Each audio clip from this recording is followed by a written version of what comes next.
Hi there. I'm glad to welcome you to my channel, World of Stories. I have a lot of interesting life stories that I want to share with you. Enjoy listening. Wednesday started with some good news. Well, relatively good news. Postponing the launch of the new project was certainly a downside for the company. However, Matthew was pleased that he wouldn't have to travel to another city today. The business trip was postponed indefinitely. That meant he could spend the evening with his beloved wife.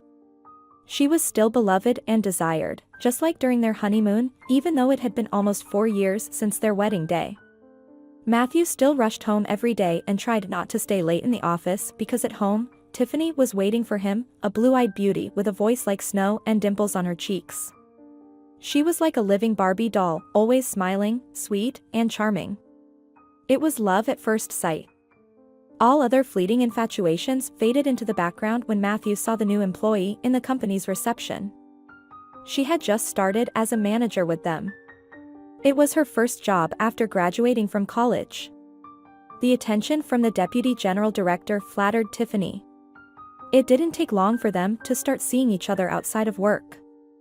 Soon, their dates and outings to restaurants and concerts turned into something more. They formed a close relationship. Matthew quickly realized that he wanted to be with Tiffany all the time.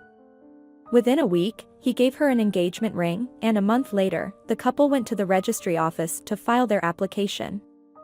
They invited business partners, friends, relatives, and almost the entire company to their lavish wedding at the city's best restaurant. After the wedding, Matthew insisted that Tiffany quit her job. Well, he didn't have to insist too hard. Tiffany didn't object. In fact, she was all for it. Matthew earned enough to fully support the family. Tiffany had no interest in her role as a junior manager, the constant paperwork, and office commotion. "You'll create a cozy home and greet me in the evenings in a good mood," Matthew told her. "I don't want my wife to be exhausted from work." And that's how they decided it. Tiffany genuinely enjoyed decorating their home. She eagerly flipped through glossy magazines, watched interior design shows, and frequently visited stores and designer boutiques. Matthew's spacious but not particularly cozy bachelor apartment transformed. However, Tiffany didn't like dealing with everyday household chores, but there was no need. Ms. Sarah, a silent and efficient elderly woman recommended by an agency long ago, continued to take care of the mundane household tasks. She came 2 or 3 times a week, prepared breakfast, lunch, and dinner, and maintained cleanliness in the apartment. Meanwhile, Tiffany cooked something special and delicious from time to time and adorned the kitchen with stylish trinkets. Buying new beautiful things became her favorite hobby. Tiffany was always in a great mood. Matthew never once saw his wife frowning or unhappy during all this time. Arguments, complaints, and relationship issues were definitely not a part of their little happy family. In their home, mutual love and complete harmony prevailed. Matthew had never felt as content with any of his past passions.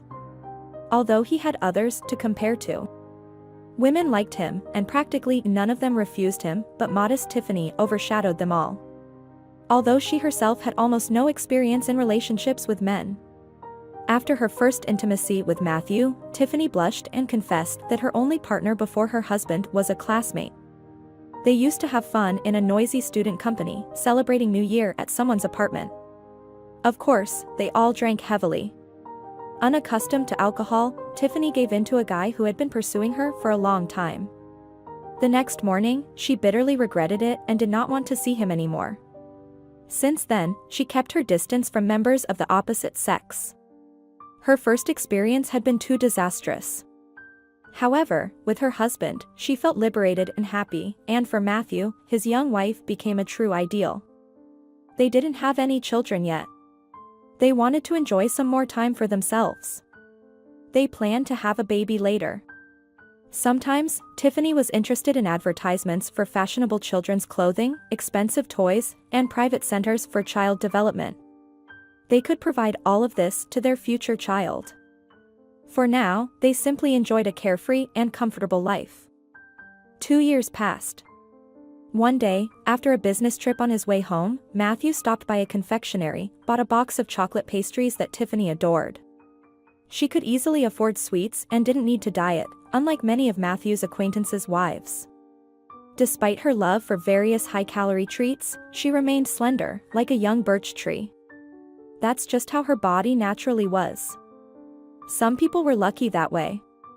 Matthew parked the car in the yard, got out, looked up at the windows of their apartment. The light wasn't on. Perhaps Tiffany was sitting in the kitchen on this early April evening, which faced the other side. Matthew couldn't wait to get home and arrange a great surprise for his wife. She had been so disappointed the day before when Matthew had to leave for a week-long business trip. She tried not to show it, smiling as usual. However, when packing his suitcase, she sighed from time to time. In the evening, she hardly left Matthew's side, as if wanting to spend as much time together as possible before the separation. The elevator seemed to be intentionally slowing down, or maybe it just seemed that way to Matthew. Finally, he reached his floor, unlocked the apartment door, and quietly entered. There was no light visible in the kitchen at the far end of the corridor. In the semi-darkness, Matthew nearly stumbled over some shoes by the door. It was strange. In the morning, all his footwear had been exactly where it should be. From the bedroom, voices were audible, along with moans and sighs that were unmistakable. Matthew placed his suitcase on the floor. He was moving down the corridor too slowly, as if in a dream or under hypnosis. Subconsciously, he probably wished he'd never reached the bedroom at all, just to avoid seeing with his own eyes what was really happening in there. Unfortunately, it wasn't possible to walk down the corridor indefinitely. Matthew found himself at the bedroom threshold, flicked the light switch on.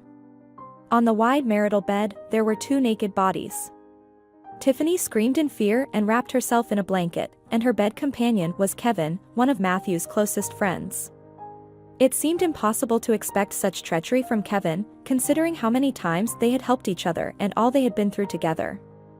Matthew simply couldn't believe his eyes. He stood frozen in place, in shock. The initial impulse to confront his suddenly revealed wife's lover passed. Besides, it would be strange to attack him with fists. Furthermore, that wouldn't solve anything. In the meantime, Kevin quickly got dressed. He hunched his shoulders, bowed his head, and headed for the exit. He had to squeeze through the corridor, barely avoiding contact with the apartment owner. Kevin muttered guiltily. "She practically threw herself at me. I swear." And he instantly disappeared from view. In the ensuing silence, the slightest rustle could be heard. Matthew's hearing seemed to sharpen. He heard Kevin putting on his shoes, taking his jacket from the hanger, and hastily rushing out into the hallway. The spouses were left alone in the apartment. Matthew was simply at a loss for words. It had never crossed his mind that he would find himself in such an idiotic situation. Everything was just like in those numerous jokes about the husband on a business trip. But in reality, there was absolutely nothing funny about it. He moved towards the bed, where Tiffany was still wrapped in a blanket. She screamed in fear and within an instant jumped off the bed, hurried to the closet, and grabbed whatever pants and sweater she could find, putting them on in a rush. She was lightning fast. Like a snake, Tiffany slipped out of the bedroom. A few seconds later, the front door slammed shut. That was it. Perhaps she was afraid Matthew would hit her. She needn't have worried, he would have definitely restrained himself. If he had let loose, there wouldn't have been much left of the fragile woman. Matthew suddenly remembered he still had a bag from the confectionery shop in his hand, containing a box of pastries. His fingers involuntarily loosened their grip, and the bag fell to the floor, revealing the bright branded packaging. Matthew stepped over the bag and approached the closet.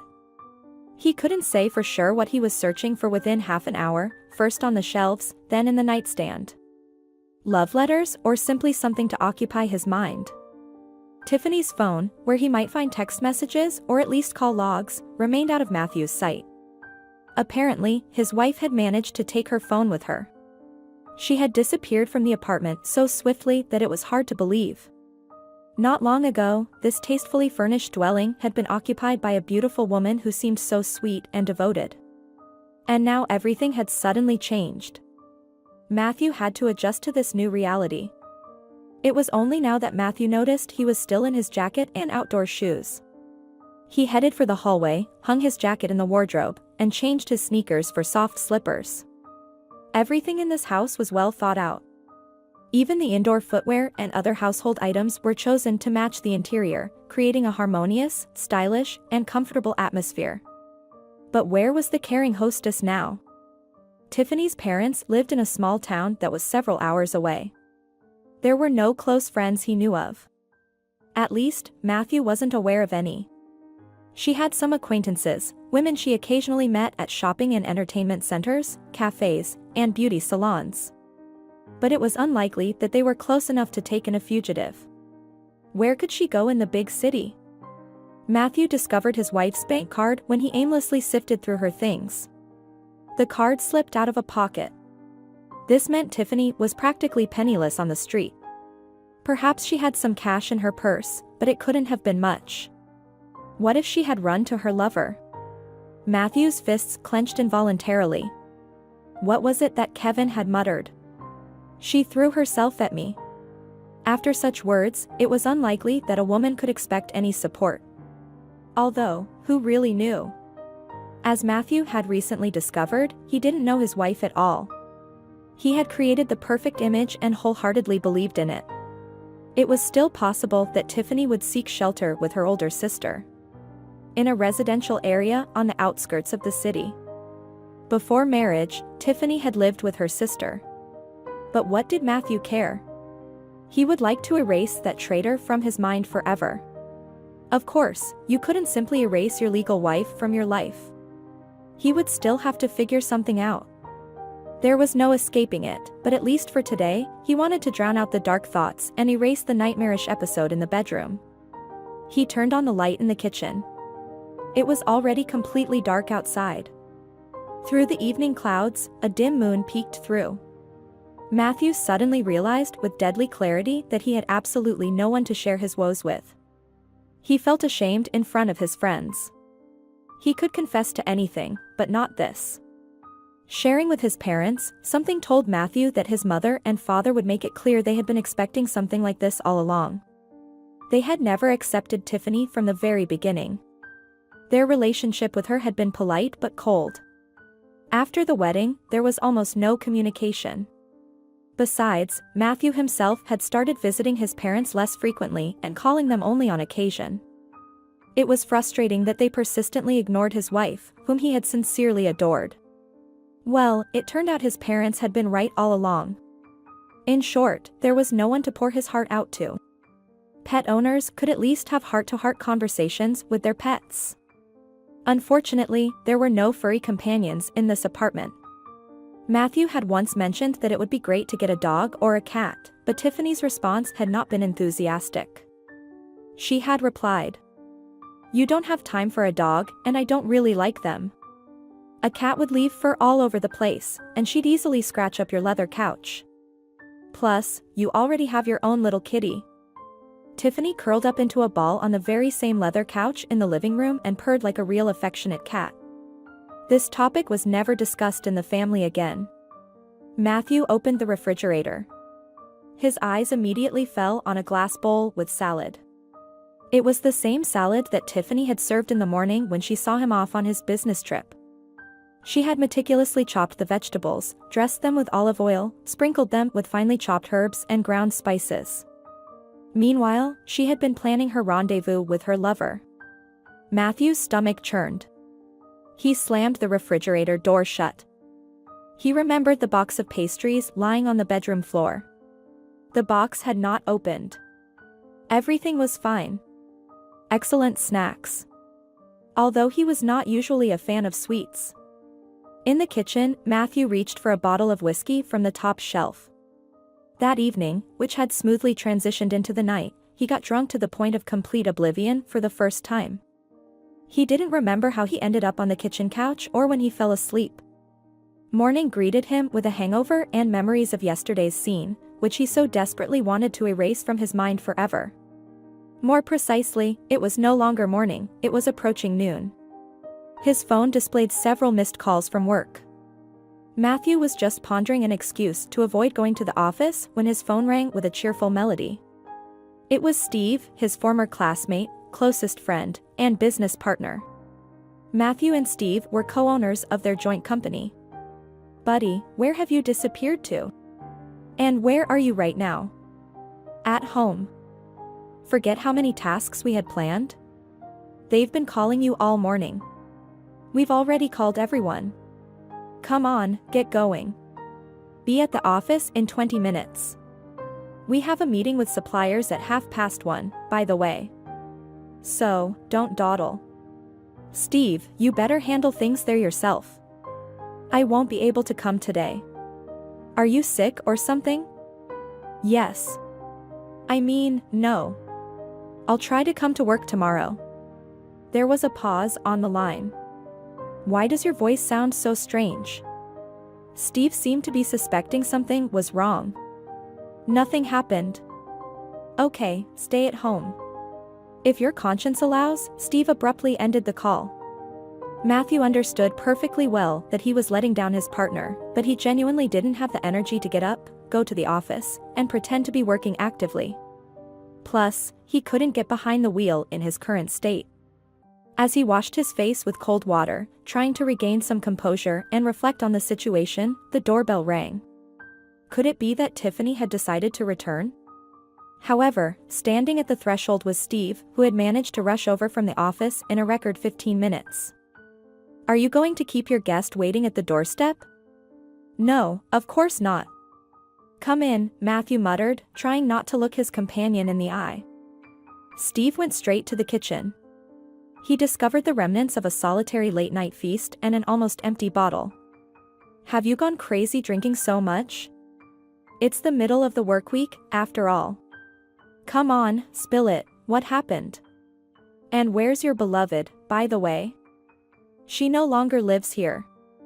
"Is that so? I'm curious. Either way, you'll find out." "Maybe not today, but tomorrow," Matthew thought resignedly and briefly told his companion exactly what had happened the previous evening. Steve listened very attentively, showing little surprise. After Matthew had finished, Steve said, "You know, there's really nothing that surprising about it, in essence.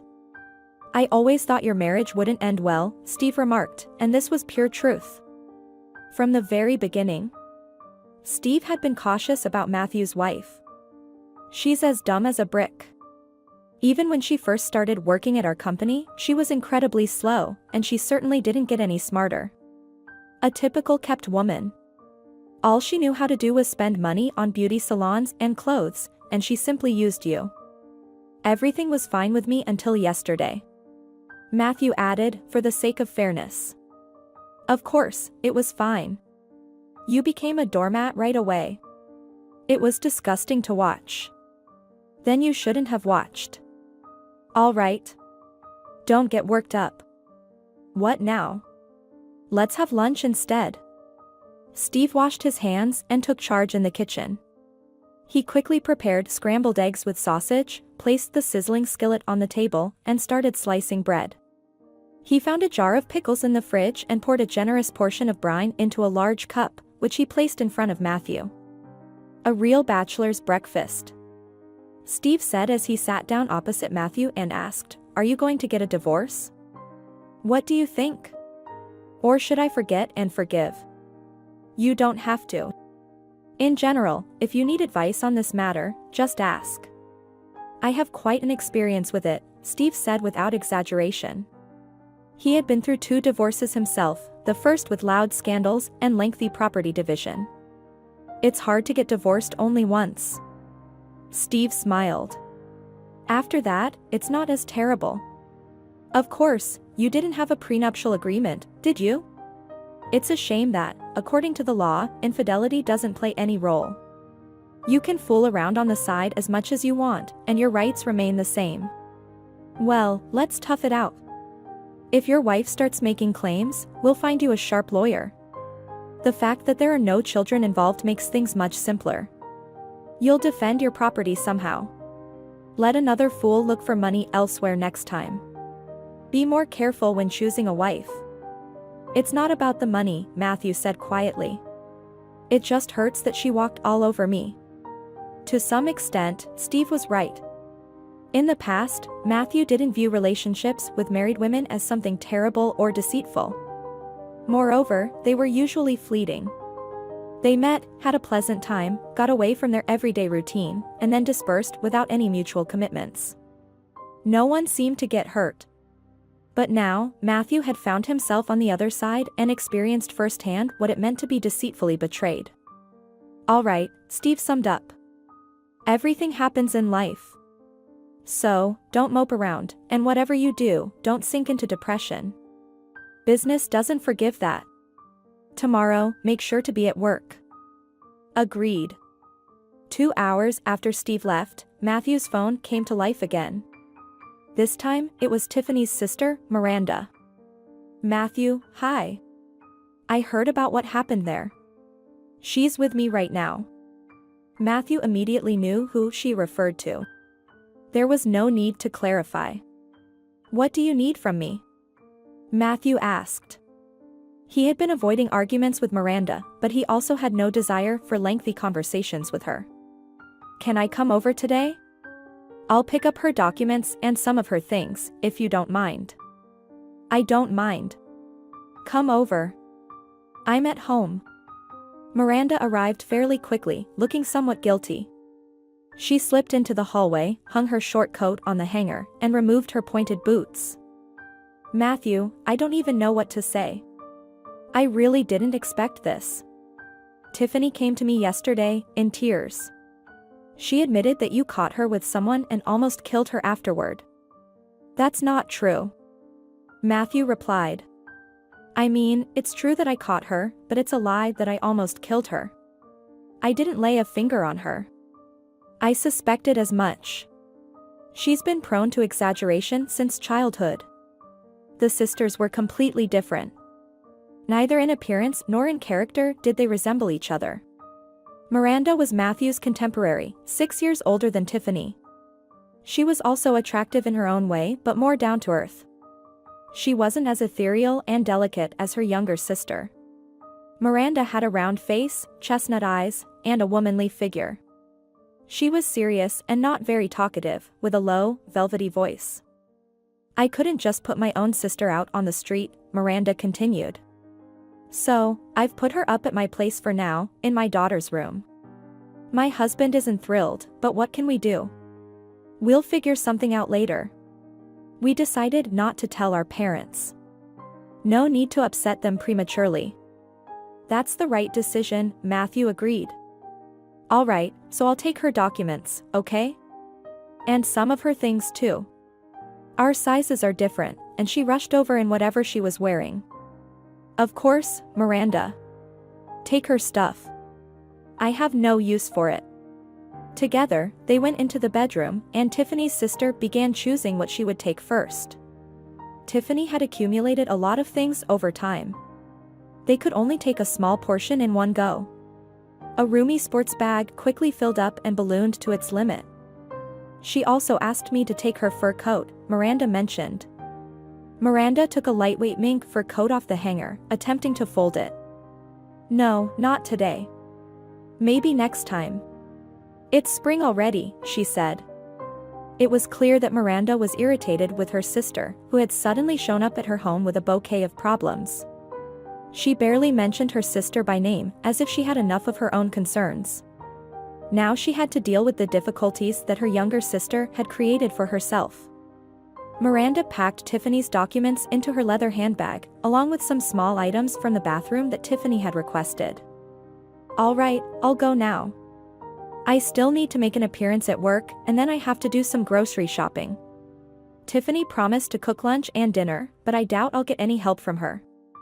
In the hallway, Miranda asked Matthew for more information. Are you going to get a divorce? Yes, he replied quietly. Oh, how foolish everything turned out. I really didn't expect this. What more did she want?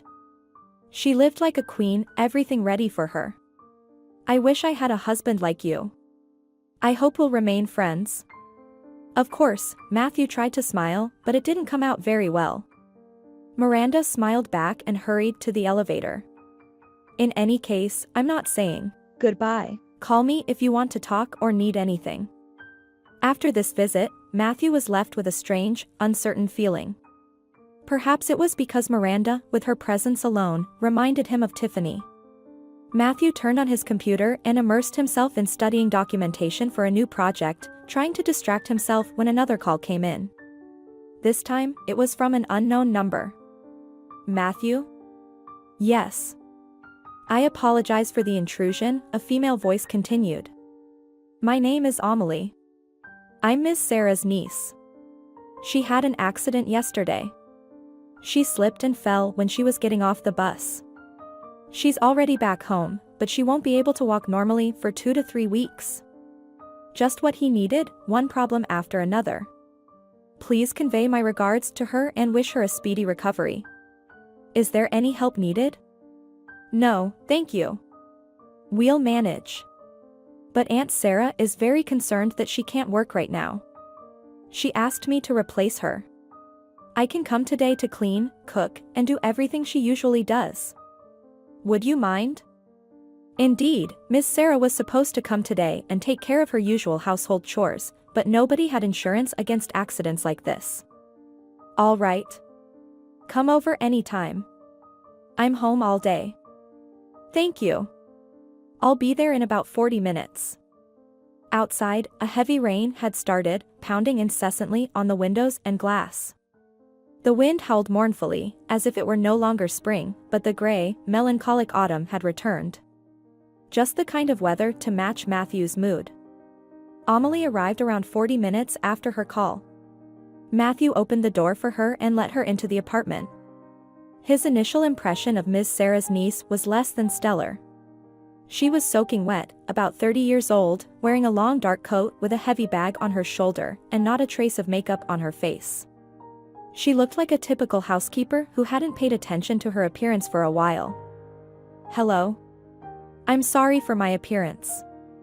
I got caught in the rain, and I didn't have an umbrella, she said. No problem, come in, he replied, leaving the hallway and leaving Amelie alone. A few minutes later, she peeked into the room where Matthew was sitting at his computer.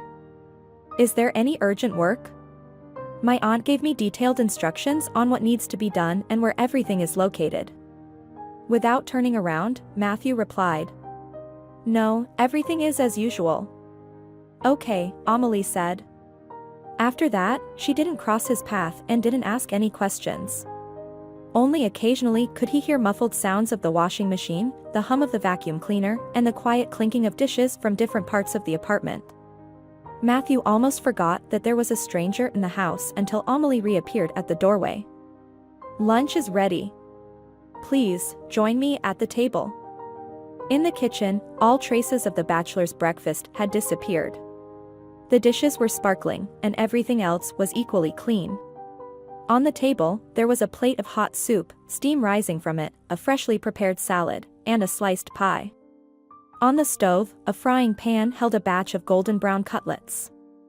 I've prepared enough for 3 days. All you need to do is reheat it, Amelie said. With those words, Amelie started washing a ceramic vase in the sink, which had apparently gathered dust on the top shelf of the cupboard. It was the last task in the kitchen. Miss Sarah had always maintained impeccable order, but this vase seemed to have escaped her attention. The soup turned out to be exceptionally delicious. Miss Sarah was an excellent cook, but as Matthew discovered, her niece was equally talented. I've never tasted soup this good, Matthew admitted. I'm glad to hear that. All in all, looking at Amelie was quite pleasant. Not as a young woman, but as an excellent housekeeper. She had concealed her long hair under a headscarf and wore an apron. She also had sturdy glasses on her nose, which weren't there when she first entered the apartment. Likely, she only wore them occasionally. It's great when a woman can handle simple household chores and doesn't get caught up in all sorts of theories. That's what Matthew wanted to say as a compliment in appreciation of the excellent lunch. However, it turned out he had completely missed the mark with his compliment. Actually, I have 2 higher education degrees, Amelie replied quite dryly. I defended my candidate's degree in biophysics a long time ago. I'm sorry. Matthew stammered embarrassedly, feeling his ears and cheeks turn red. No need to apologize. Just because a woman can handle household chores doesn't mean she doesn't have other interests. Matthew fell silent and focused on his food to avoid saying anything else foolish. Meanwhile, Amelie finished cleaning the small vase, wiped it with a towel, and put it back in its place. I think I've finished everything now. I'll just wash the dishes after you finish lunch, and then I can head home. No, you don't have to wait. I can wash the dishes myself. So, no need to stay. All right. Amelie took off her apron, hung it on a hook behind the door, and left the kitchen. In the hallway, she said, I can probably come again in 3 days. I'll call ahead. Should I call you or your wife? It's better to call me. She's still away. Agreed. Thank you very much for agreeing to this substitution. Aunt values her work highly. She was terribly upset that she couldn't leave the house. You're doing just as well as Miss Sarah. Matthew wanted to say, even better, but he didn't. He was afraid of saying something wrong again. After lunch, he quickly washed the dishes and returned to his computer, but today's visits were over. Matthew thought with a bitter smile that the only thing missing was a visit from the hero of The Lover, whom he had considered his friend for many years. However, Kevin also showed up. Not on the same day, but the next. He called at 10 in the morning when Matthew was already at work and in his work routine. Hi. I understand that you probably don't want to talk to me right now, but I'm listening very carefully. First, I want to apologize. Although, you probably won't forgive me. And secondly, I have no intention of marrying your Tiffany. Kevin. Why do I need this information? You can get married and live happily ever after. What business is it of mine? These are your personal problems now. No, you didn't understand. She applied for a job at my office. She intends to move in with me. Can you imagine, right today? She said that since you're getting divorced. I'm now her closest and dearest person, but I'm not ready for this. What a twist. There were indeed some amusing moments in this unfortunate situation. Neither Matthew nor Kevin were exempt from finding themselves in idiotic predicaments.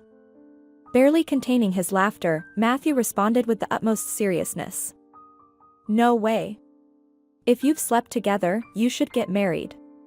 As soon as Tiffany and I are officially divorced, go ahead and submit your marriage application to the registry office, and don't even think about backing out. I'll make sure everything is done properly. Matthew, come on. I slept with her a couple of times, but that doesn't mean I have to get married now. Yes, you absolutely have to. Listen, she's in my office right now. I stepped out into the corridor. Let's figure this out somehow. Maybe you two can reconcile. You've been together for over 2 years, and everything seemed fine. What's my role in this? No. If you love each other so much, I won't interfere. I'll step aside. Just keep in mind that Tiffany is used to the good life. I hope you can provide beauty salons, expensive clothes, and all that. In the summer, you should definitely plan a trip to the seaside. A 5-star hotel, no less, and try to find a good housekeeper. Tiffany doesn't like to do any boring housework. That's beneath her. I suggest you look for some extra work. Extra money won't hurt. Are you kidding me? Kevin ended the conversation with these words. Perhaps, even in anger, he threw the phone somewhere far away. After all, the lover's situation was becoming critical. Perhaps even worse than that of the deceived husband. Meanwhile, during his lunch break, Matthew visited the local registry office, conveniently located near his office. He didn't even bother taking the car, it was an easy walk. In the same grand building, their marriage had been registered. The ceremony had been solemn. At the time, it seemed like they would be together for the rest of their lives. However, things had turned out differently. Matthew had hoped that he could write an application and handle the formalities in just a few minutes. However, in practice, he had to wait quite a while for his turn. Finally, the door to the office opened, and 3 people in their mid-30s emerged. Both men and women looked disheveled, as if they had been working in the garden or moving heavy objects. As soon as they came out, they scattered in different directions. Matthew entered the office, where a well-fed woman was taking a package of cookies and a jar of jam from the cupboard at that moment. The woman didn't greet the next visitor warmly. "Oh, it's you again. I thought I could at least take a 10-minute break. Before you, there were applicants arguing like crazy for a whole hour. As if they couldn't yell at each other at home. What kind of people are they? No manners. What can I help you with? I'm here for a divorce. If your wife agrees, and you don't have any children, you could have just filled out the application on the website." "Well, I don't know if she agrees. Perhaps you should have resolved that question first before coming here. Coordinate with her, fill out a joint application, and then, by mutual agreement, you'll be free as a bird in a month." "No problems. But if your spouse doesn't agree, it's only through the courts. So please make up your mind." The woman was right. Matthew understood this perfectly. He also suspected that if Tiffany became stubborn and didn't want to divorce, the process could be drawn out. They would eventually get divorced, of course. No one is held hostage in a marriage, but then the process would take not just a month, but much longer. Matthew couldn't wait to start moving towards a divorce, but he really didn't want to talk to his wife about it. Unfortunately, it was inevitable. The woman switched on the electric kettle, which stood on a small table against the far wall, and added in a more friendly tone. "It's not that complicated. Find a way to communicate, and then you're welcome." Should he call Tiffany or not for now? Should he wait a day or should he call Miranda instead? It would be too unpleasant to hear Tiffany's voice right now. However, he had to deal with the problem one way or another. Once he was outside, he called Miranda. "Hello? Am I interrupting?" "No, I was at a seminar. I'm on my way back to work now. By the way, I'm not far from your office. Do you have something urgent? We can meet up." They met at a small cafe on the central street. The waiter had already brought the iced coffee Matthew had ordered for both of them when Miranda arrived. Clicking her heels, she quickly approached the table near the window. "I'm a little late. Have you been waiting long?" "I arrived about 10 minutes ago." "Enjoy, the iced coffee here is excellent." "Thank you. I've had such a crazy day today. First, I had to redo some calculations, then rush to a seminar. And Tiffany has been nagging me all evening. Well, at least she stays up late, so she didn't bother me in the morning. I guess you wanted to talk about her." "You guessed it. How did you know?" Matthew smiled. Miranda gave him an assessing look. "I can see you've calmed down. Your mood seems good." "Well, I'm not planning to fall into depression. After all, I'm not guilty of anything. You know, Tiffany claims that you've been suppressing her in every possible way. You prohibited her from communicating with her friends. You didn't let her leave the house. When she found a suitable job, you forbade her to take it. And you even demanded a written report for every purchase." Matthew nearly choked on his coffee. "Me? That's what she claims. I understand that it's all lies. Tiffany's had a wild imagination since childhood, even when it's not necessary. She makes up some nonsense and believes it herself. She gets really upset when others say it's not true.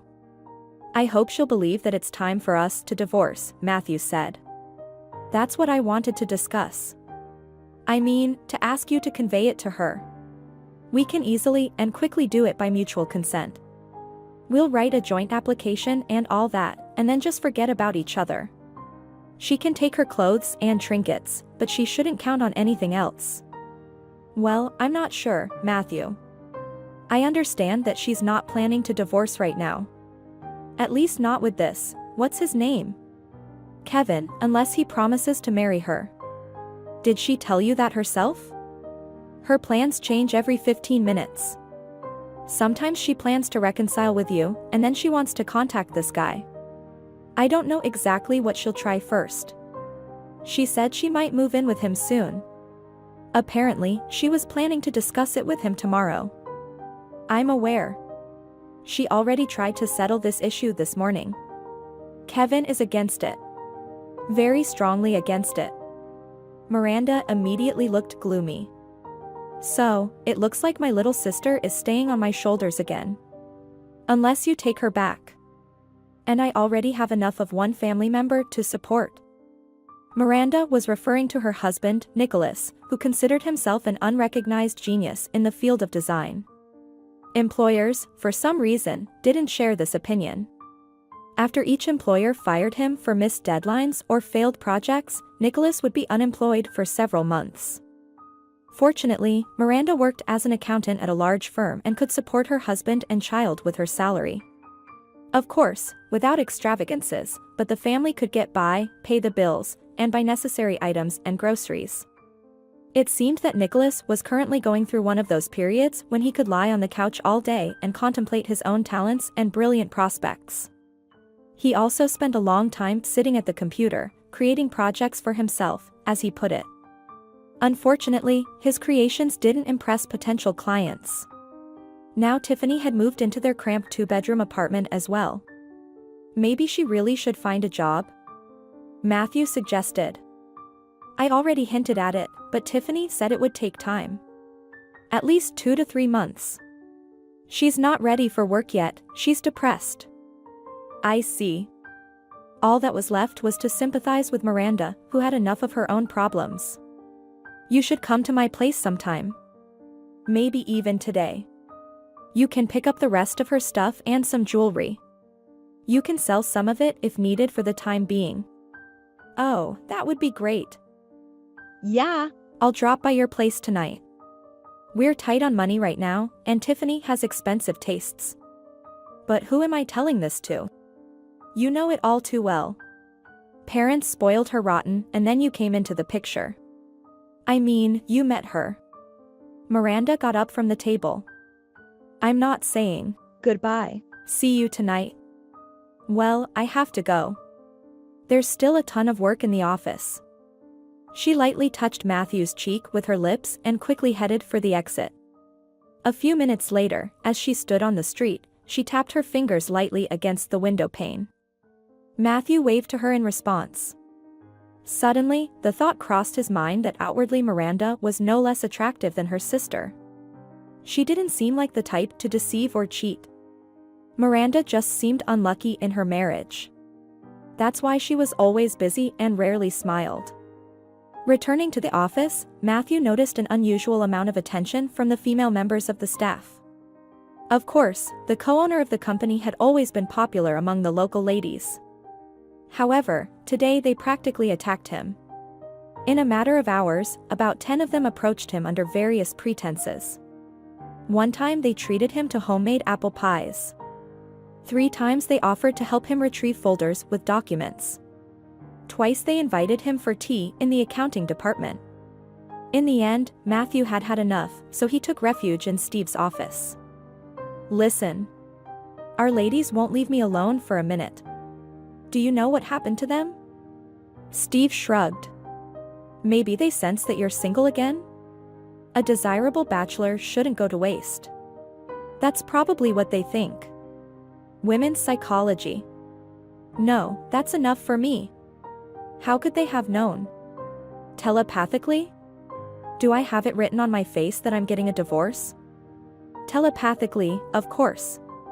Although... Steve scratched the back of his head with a guilty look. I think it's my fault. I was talking to one of our mutual acquaintances on the phone. The conversation happened to be about you, and Betty from the HR department was passing by at that moment. I didn't notice her at first. So, you've already spread the word about my problems to all our mutual acquaintances. Thanks a lot, buddy. It just came up in conversation. Not to everyone, of course. Come on, don't be mad. It happened accidentally. What a disgrace. Okay. If anything, I'll be sitting in your office. You're welcome anytime. I have plenty of space. Miranda arrived in the evening, as planned. She had time to stop by her own home and change. Now she was wearing a tight black dress that suited her very well. It was impossible not to notice. Her usually tightly curled dark hair was left down. She had applied a bright cherry red lipstick that accentuated her lips. Miranda looked slightly different than usual. Matthew caught a whiff of her unfamiliar, slightly sweet, spicy, and enticing perfume. This time, she brought 2 bags with her, which she began to use to pack Tiffany's belongings, examining each one carefully. She assessed whether it was worth taking. Even in the 2 large bags, there was limited space. Oh, my God. She has so many expensive clothes. Miranda exclaimed. You spoiled her completely. She'd need a man like mine, then she'd quickly adapt. Everything is relative, after all. Matthew didn't really want to discuss the topic of clothes. He asked. Did you tell her about the joint application? Yeah, when I stopped by home. I told her. And what was her reaction? Miranda pursed her lips, then finally replied. She's a fickle one. Now she's counting only on you. She dreams of reconciling as soon as possible. She asked me to tell you that she's very sorry. She told me that Kevin was stalking her, not giving her any space, constantly appearing when you weren't around. She even claimed he tricked his way into the apartment. Supposedly, he had something to give you and used deception to drag her into bed. What a touching story. She's come up with a whole romance. Don't even get me started. Honestly, Tiffany has been getting on my nerves lately. I don't know how much longer I can handle her. It's not right to treat your sister like this, but she can be a difficult person. I mean, when everything goes her way. Tiffany is an absolute angel then. But if anything goes wrong, she whines from morning to night, demanding constant attention. What can I do to change that? I can't force you to take her back. Don't even try to force me, Matthew smirked. Between us, it's over, burned out, and won't reignite. You seemed so in love with her. Say what you will, but you two made a beautiful couple. You looked great together. I still remember your wedding. I've been to many weddings, but yours was so romantic. Yes, the wedding had turned out beautiful and memorable. A luxurious hall, a sea of flowers, and smiling guests. The bride, with her long golden locks, looked like a fairy tale princess in her airy white dress. There are weddings where a lot of money is invested, but for some reason, the event turns out joyless. However, Matthew and Tiffany's wedding was truly enchanting. Everything suggested that a happy and carefree life awaited the newlyweds, and then there was their honeymoon in the Czech Republic. The magical fairy tale continued on the ancient city streets and squares and in trips to medieval castles. The honeymoon inevitably came to an end, replaced by everyday life, yet their relationship remained perfect. Now Matthew understood why things had gone so well in their family. He simply never gave Tiffany any reason to be dissatisfied. He gladly fulfilled all her wishes, pampered her, and carried her on a pedestal. She could live the life of an affluent woman without worrying about anything, no financial problems, no household issues, and no complaints from her husband or his family. In short, it was a continuous celebration. Of course, there are some individuals who remain dissatisfied no matter what.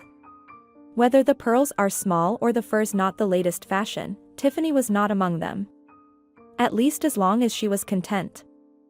For her, everything was perfect, and a husband who adored her and provided for her was completely satisfying. Why did she cheat on him? Perhaps she craved excitement because her life had been too calm and predictable.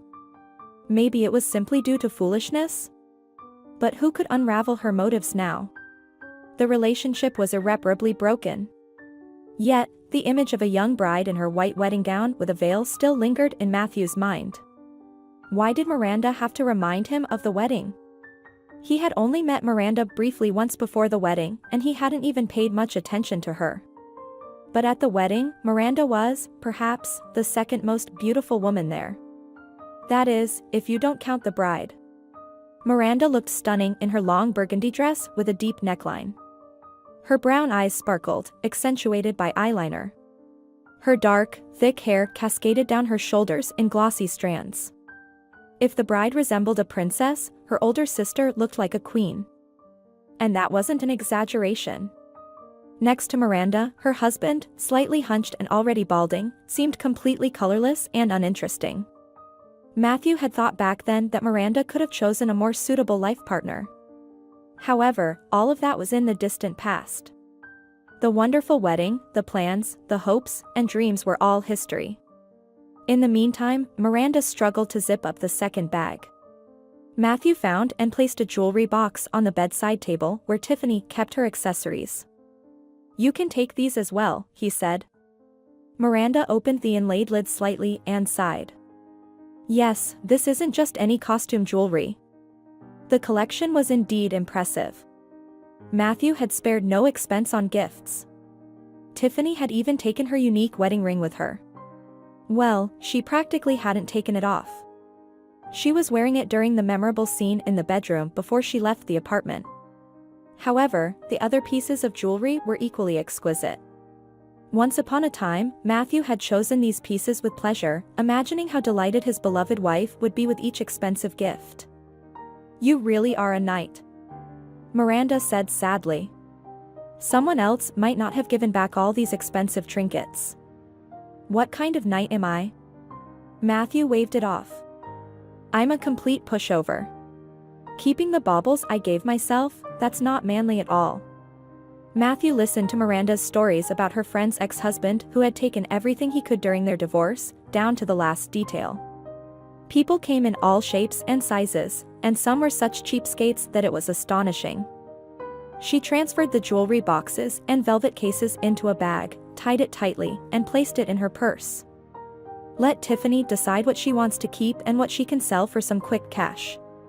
She needs her own money. My Nicholas has been jobless for 5 months now and shows no sign of wanting to change that. He's going through a creative crisis and all that nonsense. I can't support another person, especially with such demands. You know, I've had to give in to her all my life. She's the baby. It was always me who had to dress Tiffany up, celebrate her birthdays, take her to the kids' cafe, get her into college. Even though she would have failed all her classes in school if my parents hadn't been giving gifts to the principal. But I was always in the background. I'll manage. Why pay attention to me when there's a beloved little angel like Tiffany around? I've always had to make things work on my own. No one ever helped me. And now, I have the added responsibility of looking after her. She relies on me, you know." Miranda kept talking and talking, accumulating grievances against her younger sister and her parents. Eventually, she realized. "Oh, forgive me. Why should you listen to all this? A grown woman sitting here complaining about how she was mistreated. But if you only knew how tired I am of carrying everything on my shoulders. How tired I am of being strong." She covered her face with her hands, and Matthew gently touched her shoulder. Then he embraced her. It was a friendly embrace, without any ulterior motives.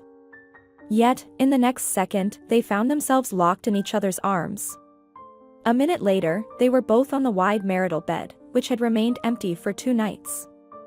After the family catastrophe, Matthew had preferred not to show up in the bedroom again. He couldn't even explain how it had all happened. He had never even thought of such things regarding Miranda before. Although, to be completely honest, Matthew did find her attractive. Together, Matthew and Miranda felt wonderful.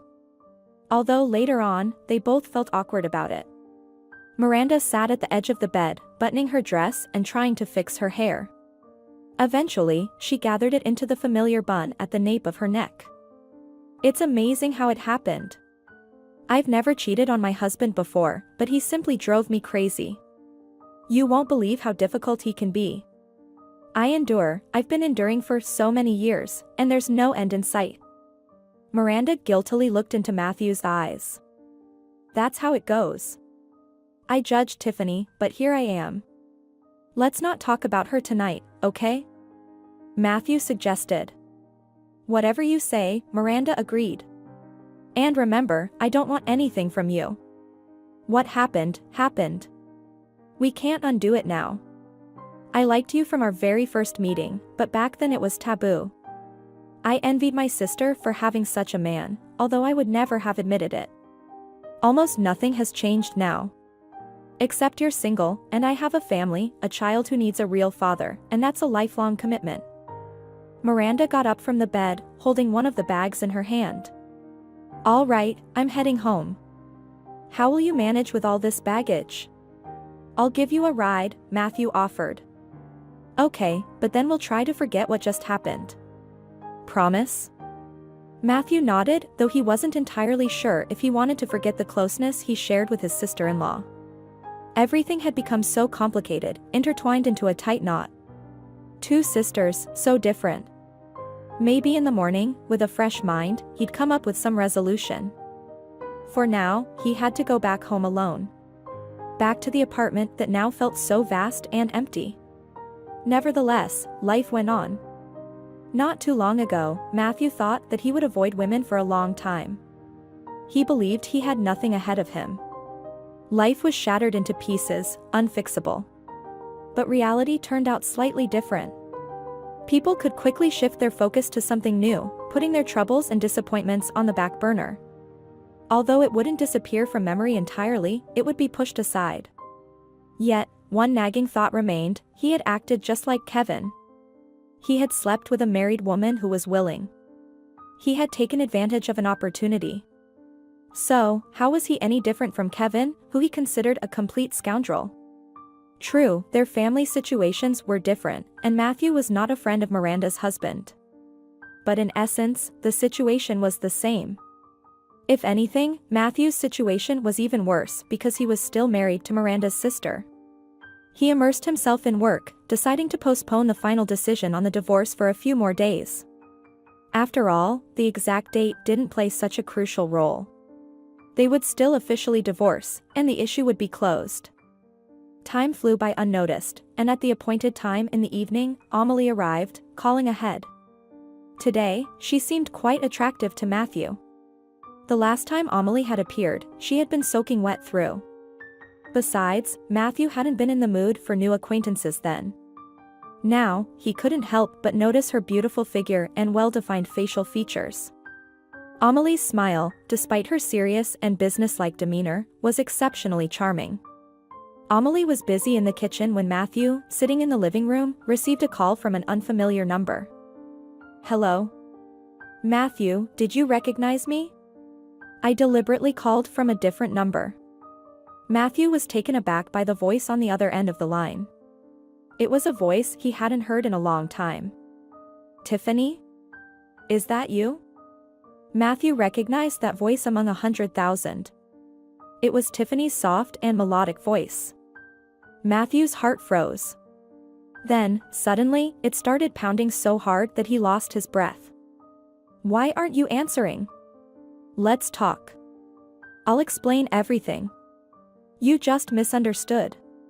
That scumbag set me up. I would never have cheated on you. I miss you so much, Tiffany kept chattering. Matthew's breathing gradually returned to normal, and he replied calmly, without emotion. Don't you understand yet? There can be nothing between us anymore. We're going to get a divorce anyway, it's just a matter of when. In short, I'm only willing to talk about the divorce. Then I'll gladly have a conversation with you. Wait, Matthew. He had already pressed the call end button, ending the conversation. He couldn't understand what was happening to him. He had genuinely celebrated how easily and quickly he had rid himself of this dependency. He thought the desire was gone for good. But it turned out that hearing the familiar voice was enough to disrupt his equilibrium. Matthew's heart suddenly raced, the walls seemed to spin, and dark spots floated before his eyes. Amelie peeked into the living room. Matthew, I've finished everything and am getting ready to go home. Are you okay? Yes, everything's fine, he mumbled. What do you mean, fine? You're as pale as a ghost. Even your lips are white. Amelie approached, took his elbow, helped him to the couch, and placed a leather cushion under his head. I'll call an ambulance. No need, it will pass. In that case, I'll look for some medication. There's a first aid kit in the bathroom. Amelie quickly returned, bringing a cup with a pungent-smelling liquid to Matthew's lips. I added some Corvalol and then put Validol under your tongue. After about 5 minutes, he did start to feel better. However, now he felt awkward in front of this woman, even though she was a stranger despite her kindness. Matthew, who looked perfectly healthy and athletic, had nearly fainted in the middle of the living room. Did you receive some unpleasant news on the phone? Amelie asked. In a way, yes. Forget all the unpleasantness. Your health is more important. Thank you very much. You were supposed to leave though. You've stayed longer because of me. It's not a problem. I'll sit here for a little while longer. Amelie only left after 40 minutes, leaving a cup of water, the medication, Matthew's phone, and making sure he had fallen asleep. She closed the door from the outside with a spare key. The next morning, to his surprise, Matthew woke up in a good mood and felt perfectly fine. The sudden rush of emotions from the previous day had faded away. Perhaps he needed to experience them. His love for Tiffany had been too strong, and such love could only be removed from the heart with pain. He had heard that even a healthy and robust person could have a heart attack due to stress. That's probably what happened. In the morning, Amelie called. She asked how he was feeling and offered to meet somewhere so she could give him the keys. Matthew didn't really need the keys, he already had them. However, he didn't mind meeting Amelie again instead of waiting for 3 or 4 more days. Can I invite you to a cafe or a restaurant, he suggested. Honestly, I'm not very fond of going to such places, and today I was planning to go to an art gallery downtown for an exhibition. Maybe we can meet somewhere on neutral ground along the way to exchange the keys. It won't take long. How about you take me to that exhibition? Matthew proposed. I haven't been to such events for ages. I missed the opening because I had a deadline at work. But I suppose it's even better when there's peace and quiet, and no one distracts you. Yes, maybe, Amelie agreed. For some reason, the offer seemed unexpected to her. We'll arrange to meet at 5 o'clock then, she added. Perfect. I'll give you a call. They met at 6 and headed to the gallery on one of the central streets. There weren't too many visitors at the exhibition. It had opened 2 weeks ago, and the initial buzz had subsided. Apart from them, there were only 3 to 4 people wandering through the halls. I couldn't attend the opening, Amelie said. I had a work deadline. But it's even better like this, with no crowds and distractions. Yes, probably, Matthew agreed. Surprisingly, he found himself engrossed in the paintings, which seemed to transport the viewers to another world, a fantastical, beautiful, and infinitely distant realm of imagination. In his childhood, Matthew had been a decent artist and even attended an art club at school. However, he gave up on art due to time constraints from studying and pursuing sports. Now he felt like he was returning to a long-abandoned but captivating space. Moreover, Matthew enjoyed being with Amelie. She, too, seemed to be from another reality, one that didn't require traditional signs of attention from a man. She was deeply engrossed in her scientific work and her own interests, but at the same time, she was kind-hearted and ready to help. Matthew hadn't encountered such a combination before. The sunny Saturday morning started off positively for Matthew. There was no need to go to the office, so he could spend the entire day as he pleased. Why not go somewhere, relax with friends? Perhaps to a bowling alley, as he hadn't been to one in ages. He had been sitting by his wife's side like a fixture and hadn't pursued his own interests lately. But for now, he planned to go to the supermarket and stock up on groceries for the week. Matthew had just left the entrance of his building and was heading to his car when a taxi pulled into the courtyard. The door opened, and a plump elderly woman stepped out. She waved both hands cheerfully. Matthew, what luck to catch you here. I didn't bother to call in advance, exclaimed the plump elderly woman. To be honest, if she had warned him in advance about her visit, Matthew would have likely tried to avoid it. He had always tried to keep his distance from his mother-in-law, and now, even more so. Fortunately, Tiffany's parents lived quite far away in a provincial town and visited their daughters very rarely. "Hello, Ms. Patricia," he replied, without much enthusiasm. Ms. Patricia, on the other hand, positively beamed. "I hope I'm not bothering you. Shall we go up to the apartment?" Matthew couldn't bring himself to refuse and send his mother-in-law away. Moreover, he didn't want to create a scene in the courtyard, especially since several neighbors had coincidentally appeared. While they were riding the elevator, Matthew couldn't help but wonder whether Miss Patricia knew what had happened in this apartment recently. Miranda had said she wouldn't tell her for now. Judging by her cheerful demeanor, she was still unaware. But then why wasn't she asking about Tiffany? It was as if she had no doubts that Tiffany wasn't home. And once again, the elevator seemed to be moving unusually slowly, even though it usually operated quite briskly. Besides Matthew and his mother-in-law, a neighbor from the 7th floor had also entered the elevator. With this nosy witness present, any candid conversation was out of the question, so they had to wait patiently. Finally, they arrived at the apartment. Ms. Patricia entered the living room and settled into an armchair. It seemed like she had come here for a serious and lengthy visit. "Well, congratulations, my dear son-in-law. It was about time. Now there's nothing more to wish for your complete happiness." Matthew couldn't help but wonder if Miss Patricia was warmly congratulating him on the impending divorce. However, that would be highly unlikely.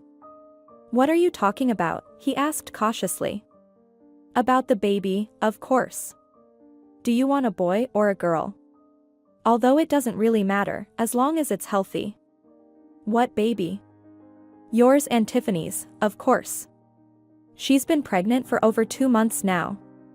She just didn't tell you right away, she wanted to make sure first." This was an unexpected and powerful blow. Matthew felt dizzy, similar to how he had felt before the recent incident. However, this time, he managed to stay on his feet. It seemed that his body was gradually adapting to the constant stress. "Are you aware that we're getting a divorce?" he asked. "Yes, Tiffany mentioned something like that. But you didn't know about her pregnancy back then. Now everything changes, and besides, lovebirds often quarrel before they make up." He had observed Tiffany's parents briefly during their first meeting at the wedding and slightly later when he and Tiffany visited them for a day. Tiffany's father, Mr. Walter, had worked in high-ranking positions all his life and continued to work even after retirement. At home, he was quiet and unnoticeable. He unquestioningly obeyed all his wife's whims, not only in trivial matters but also in more serious ones. It seemed as if he was just a wallet on legs for her, ready to open up at her slightest hint. A man should pamper his wife. He simply must. Short on money? Get 3 jobs if necessary. Otherwise, what's the point of getting married? Ms. Patricia proclaimed loudly. Tiffany nodded in agreement. Matthew couldn't help but feel uncomfortable knowing that this pattern applied to their young marriage. "Ms. Patricia, it pains me to say this, but I'm not sure if the child is mine," Matthew finally admitted. "What do you mean? Whose else could it be?" Ms. Patricia feigned extreme surprise. "There's another candidate for the role of the father. I caught her with her lover, did she not mention that to you?" "You're misunderstanding, Matthew." "It was just a misunderstanding. How else could I interpret it? Are you making fun of me?" They were completely naked in bed together. "Quite the misunderstanding. So most likely, I'm not the lucky daddy. How can you refuse your own flesh and blood? You enjoyed yourself with your wife, and now you're denying it?" There was really no desire to discuss his intimate life, but since the conversation had taken this turn. "In fact, we didn't plan to have children anytime soon, and we did everything to make sure Tiffany didn't get pregnant." "Well, you know. There's no 100% guarantee. Anyway, you can't divorce a pregnant wife." "If you don't believe me, read the law," Ms. Patricia said. Matthew had seen a clause like that in the law when he was casually researching information online. But back then, he was confident it didn't apply to him. Now, it seemed to be just the opposite.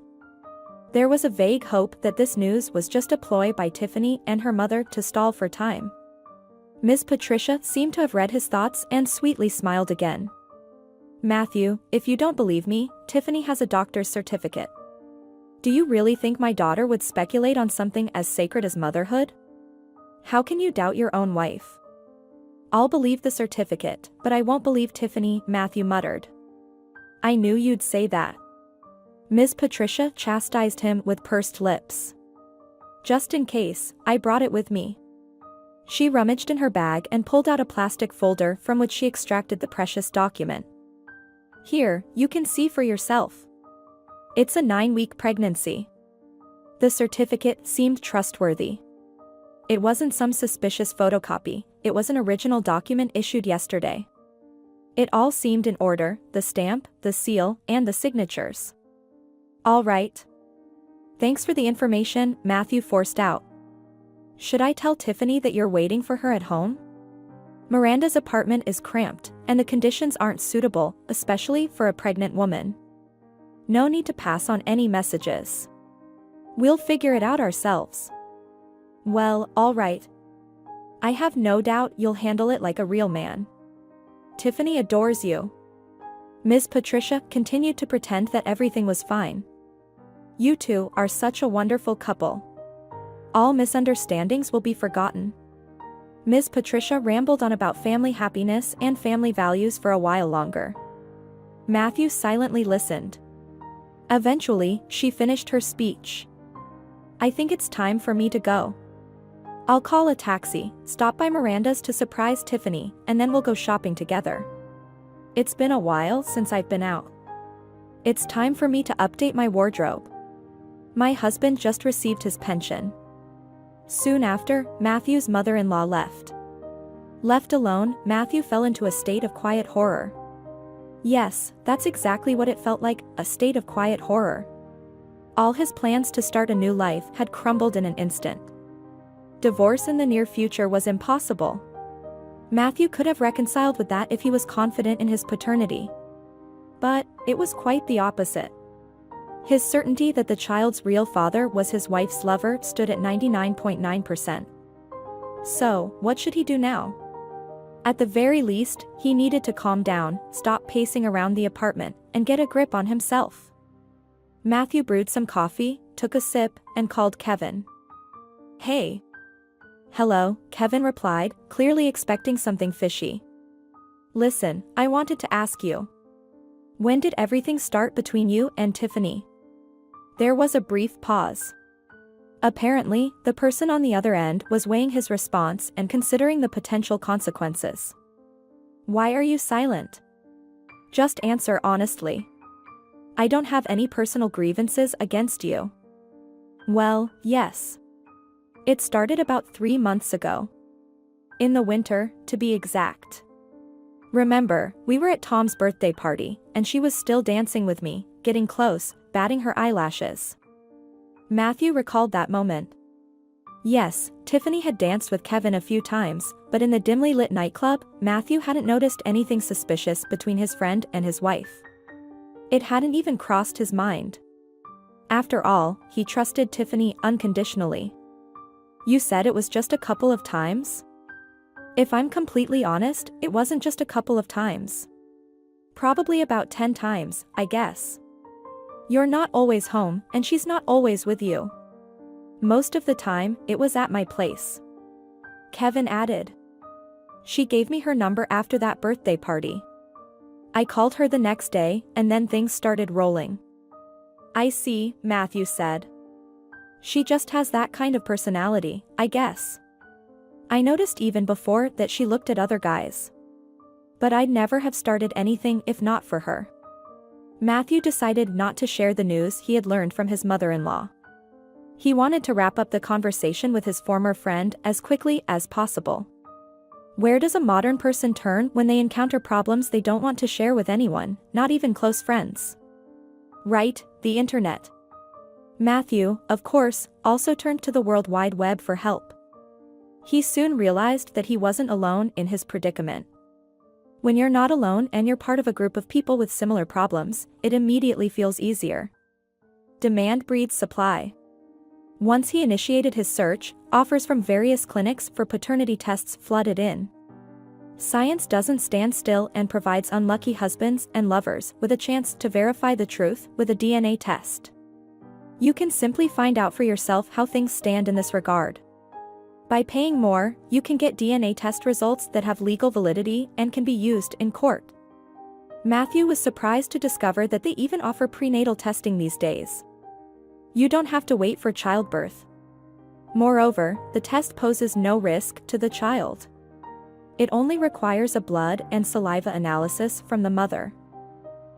And biological material from the presumed father. Tiffany is unlikely to agree to such a thing. It's not in her interests.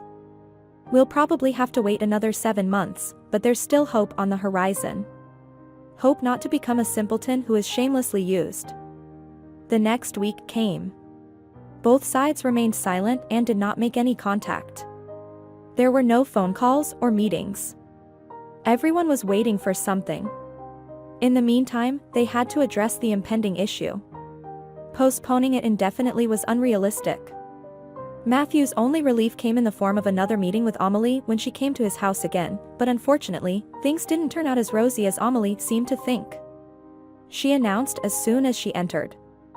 "I have excellent news for you. Aunt Sarah's condition turned out to be better than we thought. She started walking in the yard slowly yesterday. She still uses a cane for now, but she's getting more confident every day. So she'll be back to her normal life soon. Perhaps today is the last time I've come to see you." Matthew was not at all pleased with this news.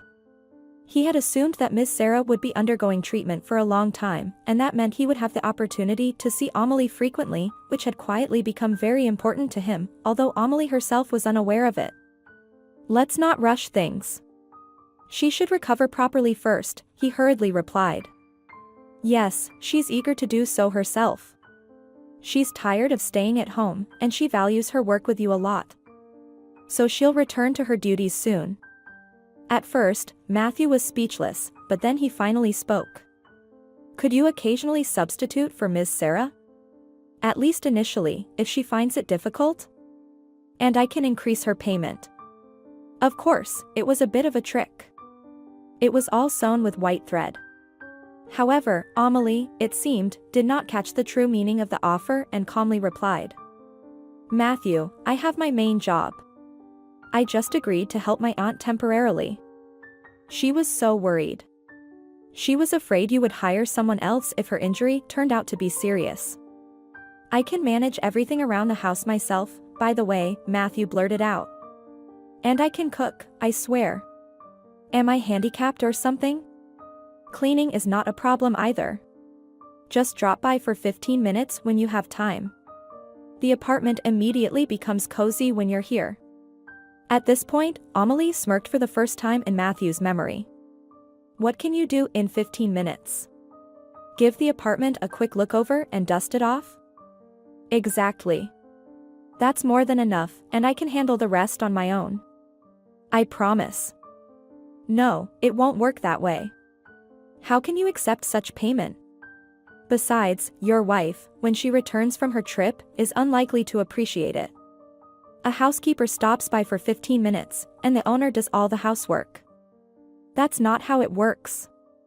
She won't be back anytime soon, and it's not even certain if she'll return." Previously, they had never mentioned Tiffany.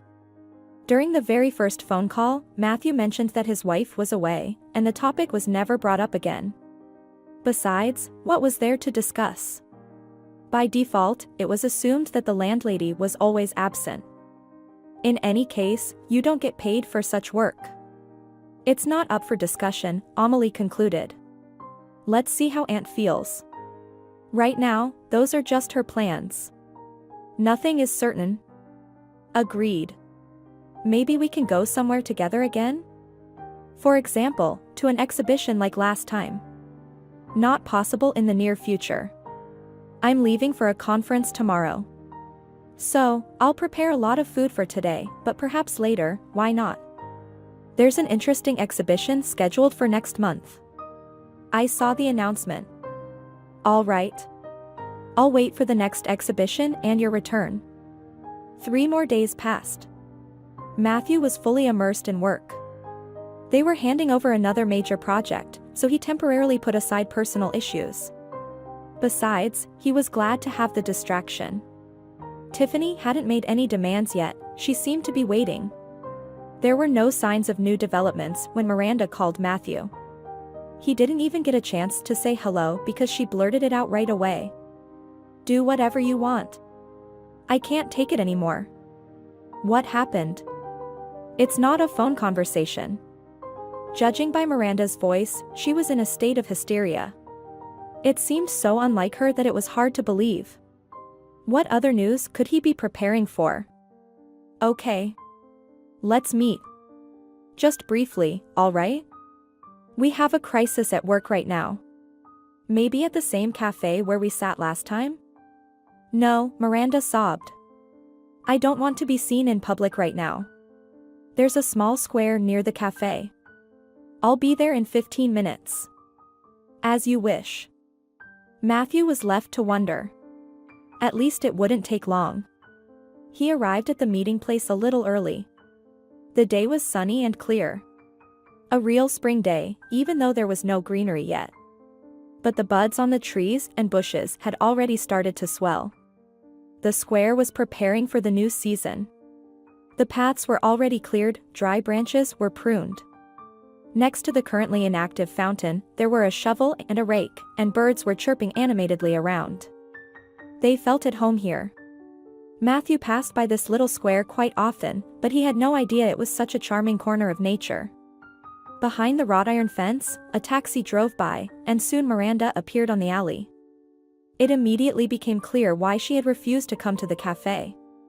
Her hair was disheveled, her face was swollen, her eyes were red, and there were smudges of smeared mascara under her eyes. Even from a distance, it was evident that she hadn't just cried, she had wailed for a long time. Then she rushed towards the bench where Matthew was seated, and almost collapsed as if her legs had suddenly given way. Miranda, what's wrong? Matthew asked, astonished. I caught my husband and your Tiffany today. What do you mean? I mean, were they kissing on the couch? They got so carried away that they didn't even hear me come into the apartment. I bought some fresh fish during my lunch break and our office fridge is broken. I decided to stop by home to put the fish in the fridge, and in the evening, I plan to fry it and make fish aspic. For them. Miranda was already sobbing audibly. Matthew hugged her and patted her shoulder.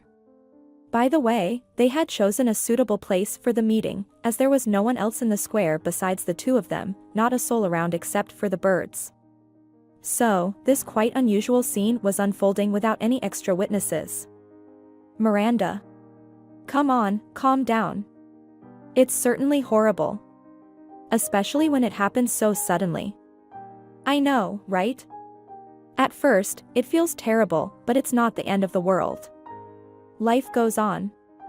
Do you hear me? We've been together for 9.5 years, Miranda said softly. Yes, forget about him. You're a gloomy guy. How much longer can you carry him on your shoulders? Don't be offended, but you two are just not a good match, if you look at it from the outside. Let him go. If he wants to be with Tiffany, and if needed, I'll help you financially. Just as friends. You can rent some attic for him. Let him do his thing there, and leave you in peace. You talk about it so easily, Miranda said, pulling out a crumpled handkerchief, wiping away tears. She noticed black smudges from mascara on the handkerchief. She took out a small mirror, tried to fix her face, then gave up on that hopeless task and put the mirror away again. I'll never leave him. He'd be lost without me. I fell in love with Nicholas back in our first year. We met at some party by chance. He was such an amazing guy, not just a regular guy, but a real fire, a torch. All our friends thought he was the most talented one. They thought he would achieve incredible heights. He made such fantastic collages and painted brilliantly. I wasn't very knowledgeable about contemporary art at the time, but I was immensely impressed. And he painted such a wonderful portrait of me. He gave it to me a week after we met, and he truly believed in his talents. And what did he end up with in the end? I keep wondering if he hadn't married me, hadn't started a family. Maybe he would have achieved what he wanted. It's hard for a creative person to lead an ordinary life. His daily routine ate him alive. Because of that, he turned into a failure and his character deteriorated. Don't talk nonsense. It was hard for Matthew to imagine that Nicholas had recently been the life of the party at student gatherings and had shown great promise. When they first met, he was already a gloomy and dull failure, a boring appendage to his wife. It remained a mystery why Tiffany had fallen for someone like him. Miranda seemed to telepathically pick up on his unspoken question. She said, "I think she just got involved with him out of boredom. Tiffany can't stand being without male attention. And if there's no suitable option around, even a hopeless loser, her sister's husband, will do for a while." Tiffany couldn't care less. My God. How many of them has she tried on? Who would believe it? She looks like such an innocent angel on the outside. Matthew immediately recalled a past conversation when Tiffany, charmingly blushing and batting her long eyelashes, had talked about her supposedly only affair. He had believed her every word back then, and he had continued to believe her until recently. How naive he had been. Miranda couldn't calm down. She dreamed of finding someone who would pamper her, even dust her off. And she would sit there like a doll, folding her little arms. No more goals in life. That's what her mother instilled in her from childhood. If Tiffany is a beauty, she'll surely marry well. Then it's the husband's duty to provide for her, and the older one was born so. So, let her carve her own path. No need to help her. Stop it. You know perfectly well that you're beautiful too. No worse than your sister. And appearance isn't everything for a woman. I only realized that recently, Matthew remarked. Miranda crossed her arms on her knees and lowered her head. I don't even understand what to do next. Honestly, I remember very vaguely what I yelled at them when I caught them like that. I think I even threw a fish at them, but I didn't notice who it hit. It must have looked funny from the outside, I guess. I hope they got a good scare. Matthew smiled and tucked a stray strand of hair back from Miranda's forehead. I won't leave my husband anyway. He'll be lost without me. Miranda sighed. He's definitely not needed by Tiffany, and if I kick him out, well, where will he go? And our daughter loves him very much. No, I won't break up the family because of this. Maybe she just wanted to get back at me. We had a big fight recently. So she decided to play such a dirty trick. Man, I can't imagine how she'll raise a child, Matthew said. We're good, of course, but your sister has gone too far. Miranda, it's too early to talk about this. But maybe you should keep an eye on it? If the mother keeps jumping from bed to bed. What's good about it?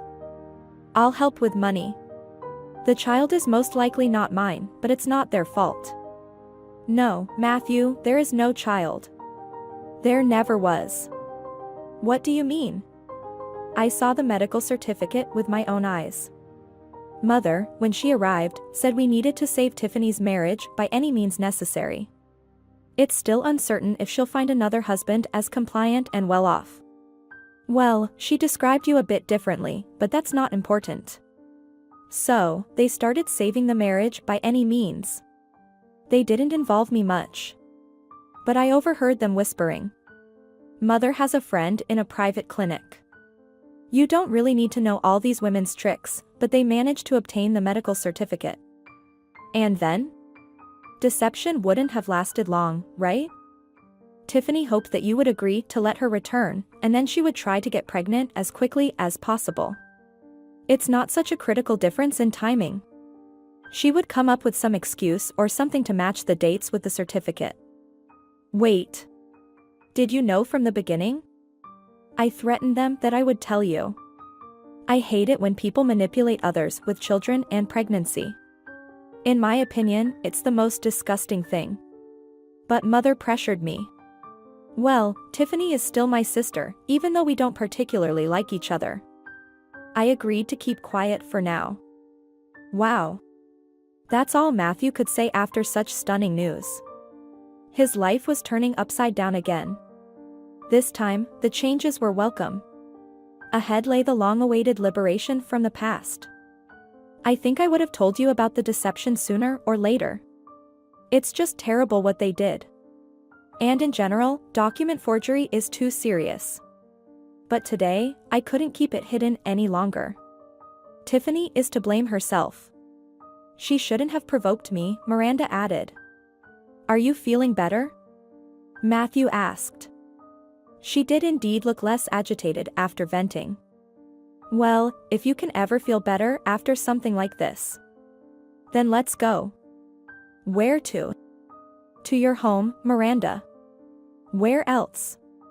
We'll finally settle this once and for all. How much longer can we postpone it? Oh, I don't know.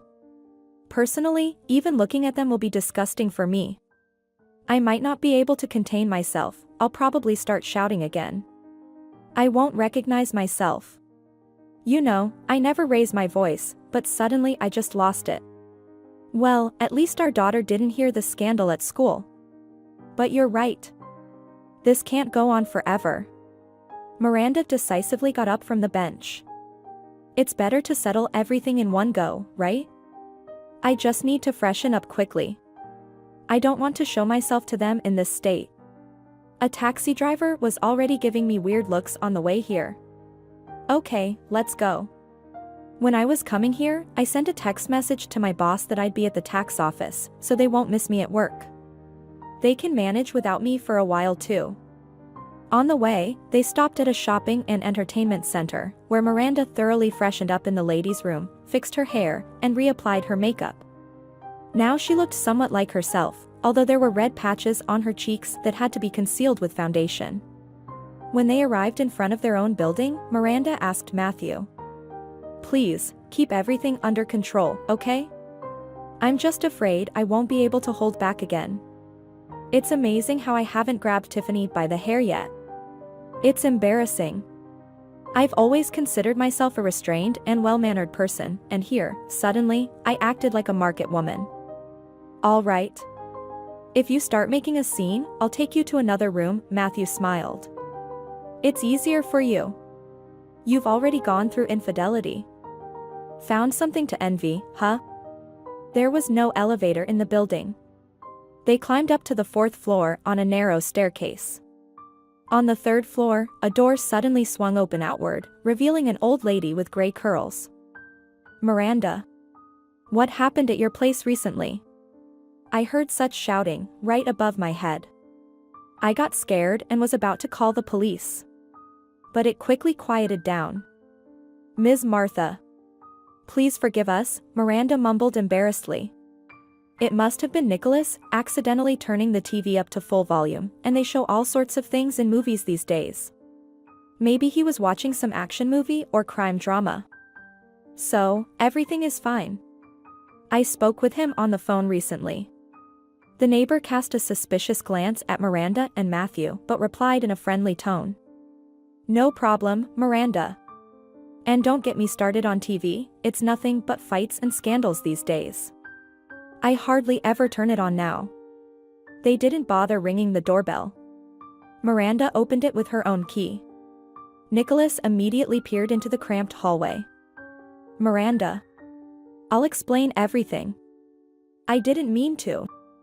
Honestly, it just happened. Then he noticed Matthew and his expression darkened. Why did you bring him? Hello? Matthew greeted calmly. We all need to sit down and talk calmly. Where is she? Miranda asked, clearly unwilling to mention her sister's name. I have no idea. I think she went down to the store. Got it. The three of them moved into the living room. Nicholas hastily informed them. I put the fish in the refrigerator. Good job. Anything else you'd like to add? Miranda asked sarcastically. Miranda, I swear. I'm not to blame for this. I mean, I was foolish, of course.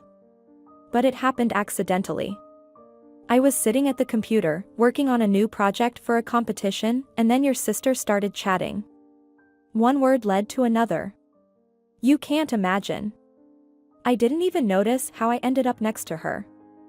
Oh, of course, poor tempted man. You're absolutely blameless. It's all the wicked seductress's fault. I didn't say it like that. But you can judge for yourself. Anyone would have fallen for it in my place. Although nothing serious actually happened. Maybe you shouldn't have invited her to live with us in the first place. It's already cramped enough. Can you imagine us buying a bigger apartment? And I couldn't just leave my own sister out on the street. She had nowhere else to go. At first, my sister moved in. Then she called her own mother, who stayed here for 3 days. She was inspecting every corner. I just didn't know where to hide from her and her endless teachings. It's not an apartment, it's a passageway. The doorbell rang, as if confirming Nicholas's last statement. Miranda silently went to the hallway and returned with her sister, not even looking at her. In her hands, Tiffany held a large bag filled to the brim with brightly colored packages. The top package revealed a bag of chips. As if nothing had happened, Tiffany announced. I decided to lift my spirits a bit after your stupid quarrels, and turned to her sister. Miranda, your husband started it all, but he didn't interest me at all. You understand, don't you? Yes, how can you live with yourself, lying like that? Nicholas protested. Tiffany didn't respond to him, as at that moment, she noticed Matthew sitting in a corner chair. She beamed and exclaimed. My love. You finally came. I've been waiting for you so much. Mom said you'd change your mind, and we'd start over.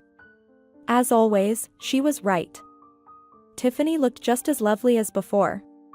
Although Matthew felt like the last time they had seen each other was a long time ago. The recent heavy scene with her sister, the breakup with her husband, the threat of losing her carefree life, none of it seemed to have affected Tiffany. Her gaze was as serene as ever.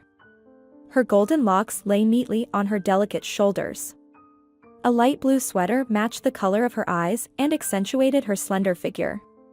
Her voice was incredibly tender. Just seeing Matthew, Tiffany immediately changed her tone. She had argued loudly with her sister and Nicholas, but now everything was different. Matthew had once been enchanted by her voice. It made him believe that the owner of that voice was a true angel, the best woman in the world. In fact, even after the terrible scene in the bedroom, Matthew was once again under the spell of that voice. Just hearing it on the phone was enough. However, at that moment, Matthew realized something clearly. Tiffany no longer had any influence on him. The spell had broken, and the previous love had vanished forever, never to return. Matthew felt nothing looking at Tiffany. Yes, she was beautiful, a very attractive young woman who could have been a picture from a glossy magazine, but she was a complete stranger to him now. Tiffany left the shopping bag on the table, opened her arms wide, and moved towards Matthew.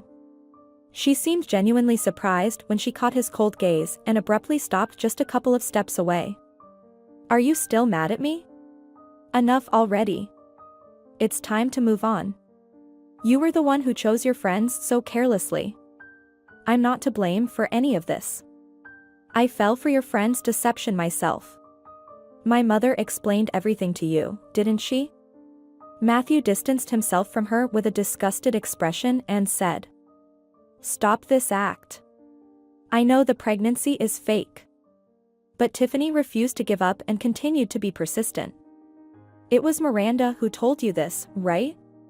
She's just upset with me, so she's spreading lies. She's worried about her precious Nicholas, and I was just joking out of boredom. Why would I need him? He's not such a catch. She snorted. And why discuss our family matters with these people? Let's go home and discuss everything there. I can't afford to be stressed in my condition, and you're not taking care of me at all. You used to treat me differently. Tiffany once again tried to lean on Matthew's shoulder.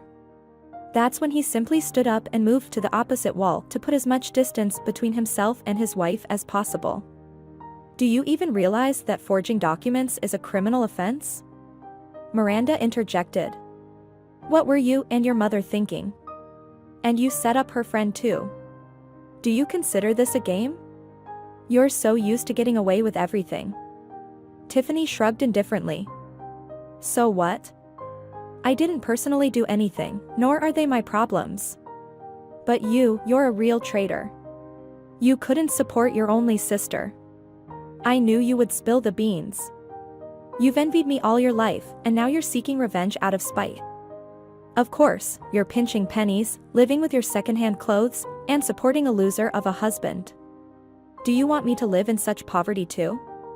Matthew will forgive me sooner or later, but you'll stay stuck at your broken trough. Well, you know what? This is the height of audacity.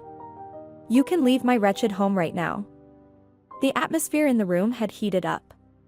It seemed like sparks would fly any moment, and the sisters might claw at each other's hair. Tiffany eventually realized that the deception was completely exposed. Reconciliation with her husband was unlikely in the near future, and she stopped playing the role of an angel. She no longer held back her expressions. Miranda was not far behind.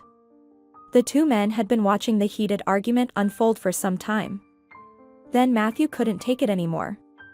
Ladies, enough already. Miranda, you know that our neighbor from the lower floor can probably hear every word, right? Miranda was briefly silenced by Matthew's argument, and she immediately lowered her tone. Yes, the floorboards seem as thin as cardboard. You can hear every little noise. Tomorrow, Martha will spread the news around the whole building, turning our arguments into gossip. The last thing we need. Matthew continued.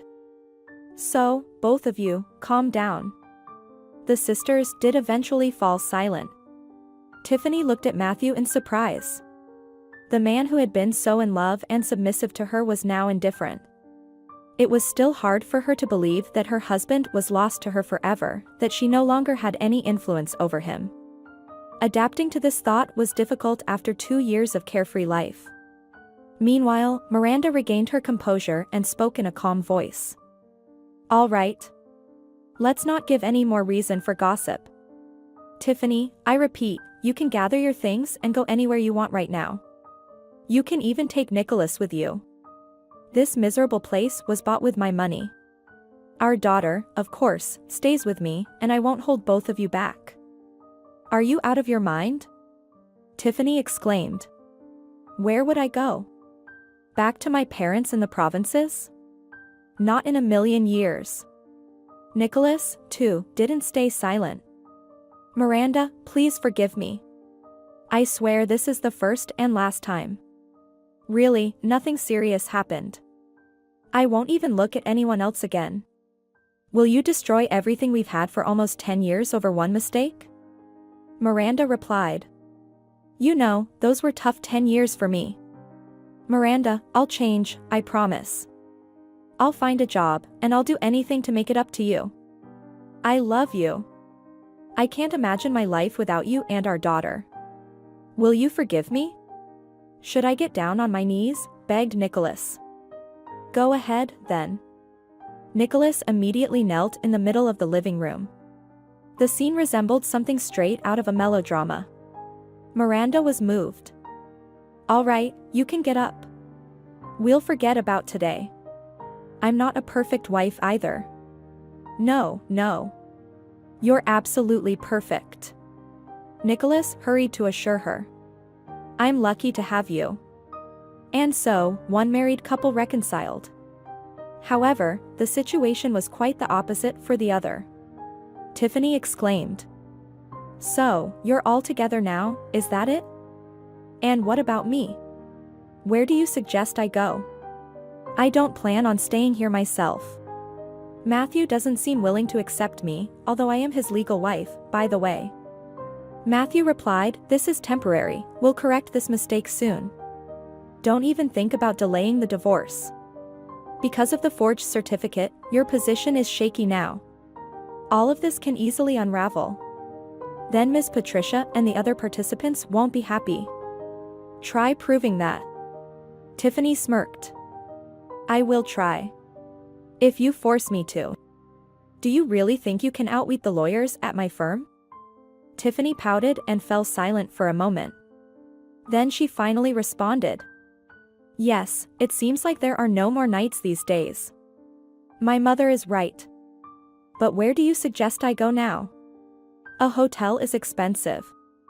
I only got a little money for one chain at the pawn shop, and I don't plan on selling the rest. You should get a job, Miranda chimed in. It'll leave you with less time for nonsense. You're gotten used to being idle. But at least you earned a lot. Tiffany sneered. You've been working all your life since the first year of college. And where's the result? You live like a pauper. You could at least change the furniture in the apartment. The couch I sleep on is about to fall apart. Yes, both of you are losers. You and your pathetic husband are a perfect match. Miranda stepped forward and crossed her arms over her chest. It was clear that she was barely holding back from starting another argument. Tiffany continued. As for me, you don't need to worry. I won't disappear anyway. There will be plenty of handsome men around me. Certainly better than Matthew. If I decide to, everything will be fine again. Everyone dreams of marrying a doll like me. You'll regret it, Matthew, but it will be too late. You'll be running after me on your hind legs, begging me to come back. When Matthew left the entrance of the 5-story panel building, he finally breathed freely for the first time in a long while. His past was behind him, and ahead lay renewal, hope, and plans. Past mistakes, everyone has them, to some extent. In a way, he was even lucky that Tiffany had revealed her true colors now and not several years down the road. The sun emerged from behind the clouds and bathed the small courtyard surrounded by gray buildings in light. Matthew was already in his car but hadn't started moving yet. He took out his phone and dialed a familiar number. Amelie didn't answer immediately and spoke with a muted voice when she did. Matthew, what do you want? I'm sorry, did I interrupt you? Well, our lecture is starting in a minute. You're fine. I'm in a different city right now. Yes, I know. I won't bother you any longer. I'll call you later, if you don't mind. I just wanted to hear your voice. Judging by her tone, Amelie smiled. All right, call me later in the evening. It was nice to hear from you too. I'll be waiting for your call. Almost a year had passed since this story unfolded. Some changes had occurred in the lives of its participants. Yes, time flies very fast. You barely have time to look back before previous events are replaced by new ones. Nicholas unexpectedly won a prestigious design competition, receiving a substantial prize. His work was finally recognized, and new orders poured in. Now he was creating non-stop. Miranda's family was no longer struggling financially. She no longer had to scrimp and save to buy the essentials. They moved from a cramped 2-bedroom apartment on the outskirts to a brand new 3-bedroom apartment in the city center. During Miranda's vacation, they went on a family trip to the sea for the first time, and Nicholas painted a new portrait of his wife, which made its way to an art exhibition in the capital and even won a prize. Now that portrait hung in their bedroom.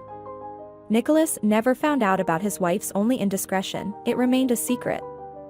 Due to the unfortunate incident in a stranger's bedroom, Kevin was now afraid to get involved with married women.